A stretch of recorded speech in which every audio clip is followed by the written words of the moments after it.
द्वारका की महारानी और साक्षात लक्ष्मी का अवतार रुक्मिणी एक बेजुबान जानवर की तरह रथ खींचने पर मजबूर हो गई। उनके कोमल पैर तपती रेत में झुलस रहे थे और हाथों में घोड़ों की लगाम नहीं बल्कि उस भारी रथ का बोझ था।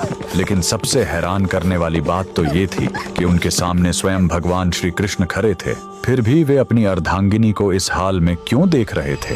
ये कोई साधारण सजा नहीं बल्कि एक ऐसे श्राप की शुरुआत थी जिसने द्वारका के महल में हमेशा के लिए विरह की आग लगा दी। इस अलौकिक गाथा की नींव तब पड़ी जब श्री कृष्ण और देवी रुक्मिणी ने अत्यंत क्रोधी महर्षि दुर्वासा को भोजन के लिए आमंत्रित किया। दुर्वासा ऋषि, जिनका क्रोध किसी राक्षसी प्रलय से कम नहीं था, उन्होंने एक ऐसी शर्त रख दी जिसने सबके होश उड़ा दिए। उन्होंने कहा, मैं भोजन तभी स्वीकार करूंगा जब मेरे रथ में घोड़े नहीं बल्कि स्वयं तुम दोनों जुटोगे। यात्रा आरंभ हुई। एक तरफ साक्षात ब्रह्मांड के स्वामी श्री कृष्ण थे और दूसरी तरफ कोमल हृदय मां रुक्मिणी। ऊपर से बरसती आग जैसी धूप और नीचे पैरों को जलाती मरुस्थल की रेत। रानी रुक्मिणी का शरीर थकान से निढाल होने लगा, कंठ सूखकर कांटा बन गया। जब प्यास बर्दाश्त से बाहर हो गई तो उन्होंने कातर नजरों से अपने स्वामी को निहारा। श्री कृष्ण अपनी प्रिय की पीड़ा देख द्रवित हो उठे।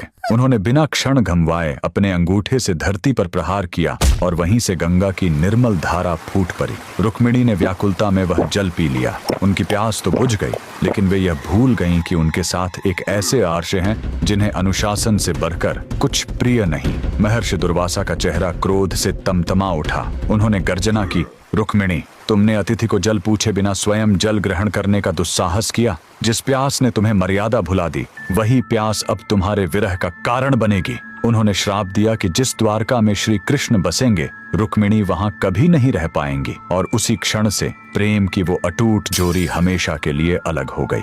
यही कारण है कि आज भी द्वारकाधीश के मुख्य मंदिर से कुछ दूरी पर माता रुक्मिणी का मंदिर एकांत में खड़ा है। वह मंदिर हमें याद दिलाता है कि भक्ति में एक छोटी सी भूल भी कितनी भारी पड़ सकती है। जहां रानी ने अपनी प्यास बुझाई थी, उसे आज भी रुक्मिणी कुंड कहा जाता है, जो उस अधूरे मिलन और अमर प्रतीक्षा का प्रतीक है। अगर आप भी साक्षात लक्ष्मी नारायण के इस अलौकिक प्रेम को नमन करते हैं तो कमेंट्स में जय श्री कृष्णा जरूर लिखें।